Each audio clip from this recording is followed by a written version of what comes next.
राघव के दादाजी को गुजरे हुए पूरा 1 महीना बीत चुका है। उसे अक्सर अपने दादू की याद आती है। उसकी मां रेनू ने उनका कुछ सामान दान कर दिया है और कुछ सामान स्टोर रूम में ही रख दिया है। जब भी उसे उनकी याद आती है तो वो स्टोर रूम में जाकर उनके सामान को देखकर अपना मन बहला लेता है। जब एक दिन वो वहाँ पर गया तो उसकी नज़र वहाँ रखे एक लोहे के डिब्बे पर गई जिस पर बटन है। उसने उसे ध्यान से देखा और फिर कुछ सोचता हुआ उसे अपने पापा के पास ले आया। उसके पापा घर में ही ऑफिस का काम कर रहे थे। तभी उसकी माँ ने उसे डांटते हुए कहा, रघु, ये क्या लेकर आ गए तुम? अरे कोई बात नहीं, उसके पापा ने उसका बचाव किया। पापा, ये क्या चीज़ है? बेटा, इसे वीसीआर कहते हैं। पहले कंप्यूटर नहीं होते थे ना, तो लोग इसी पर फिल्म देखते थे।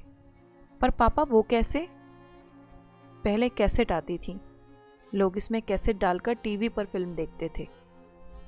तुम्हारे दादू को बहुत शौक था फिल्म देखने का, उसके पापा ने उसे प्यार से पुचकारते हुए कहा।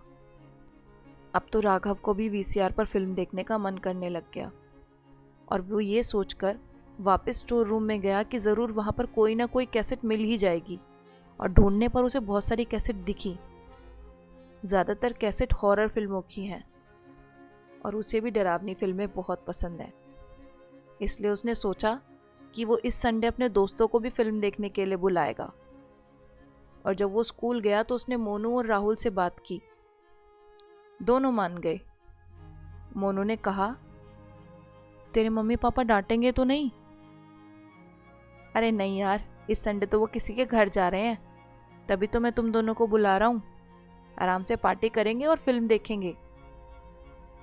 अब संडे दोपहर 12 बजे उसके मम्मी पापा घर से चले गए तो उसने दोस्तों को घर पर बुला लिया।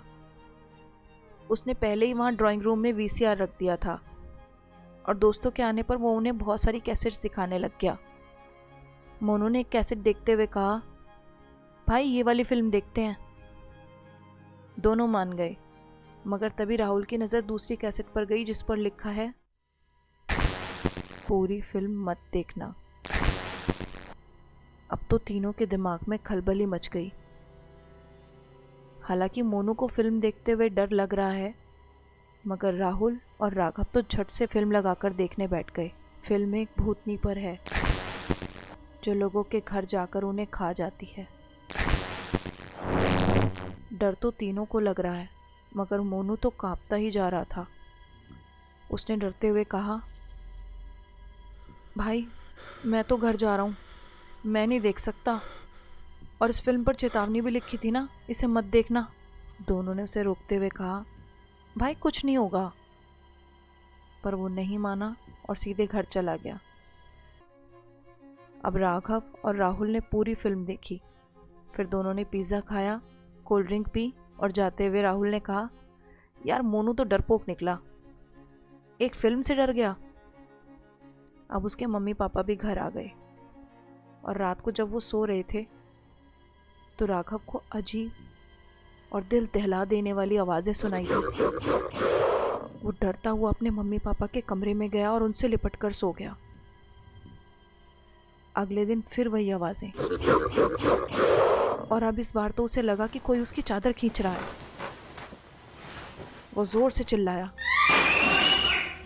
उसके पापा ने कहा कि उसने ज़रूर कोई सपना देखा होगा। अब तो जैसे जैसे दिन बीतते गए उसके साथ साथ उसके मम्मी पापा के साथ भी अजीब चीज़ें होने लग गईं। कभी बर्तन हवा में उड़ते तो कभी पापा की ऑफिस की फाइल। एक दिन तो उसकी मम्मी बाथरूम में ही बंद हो गई और बड़ी मुश्किल से उन्हें वहाँ से निकाला। अब उसके मम्मी पापा भूत भगाने वाले तांत्रिक को घर ले आए। उसने उन्हें बताया, घर खाली कर दो वरना सबके सब मारे जाओगे। एक भूतनी ने तुम्हारे घर पर कब्जा कर लिया है, उसे भगाना आसान नहीं है, इसलिए यहाँ से निकलने में ही समझदारी है। राघव समझ गया कि ये सब क्यों हो रहा है। उसने मम्मी पापा को फिल्म वाली बात बताई तो वो सिर पकड़कर बैठ गए और अब ना चाहते हुए भी उन लोगों ने वो घर खाली कर दिया और एक किराए के घर में चले गए। उसने जब अपने दोस्त मोनू को ये बात बताई तो वो बोला, मैंने कहा था ना फिल्म मत देखो, चल राहुल के पास चलते हैं। जब वो राहुल के घर गए तो उसके मम्मी पापा ने बताया कि हमने तो खुद उसे कमरे में बंद कर दिया है, वो कई दिनों से अजीब अजीब हरकतें कर रहा है। वो दोनों अब और डर गए और देखते ही देखते उनका घर हॉन्टेड हाउस में बदल गया। आस पड़ोस के लोगों ने उसके घर के पास डंडे लगा दिए ताकि कोई उसके घर के पास जाने ना पाए। और ये देखकर राघव और उसके मम्मी पापा बहुत दुखी हुए। तो क्या अब राघव और उसका परिवार वापस अपने घर जा पाएंगे? क्या उसका दोस्त राहुल ठीक हो पाएगा? क्या उन लोगों को उस भूतनी से छुटकारा मिलेगा? जानने के लिए देखें हमारी अगली वीडियो।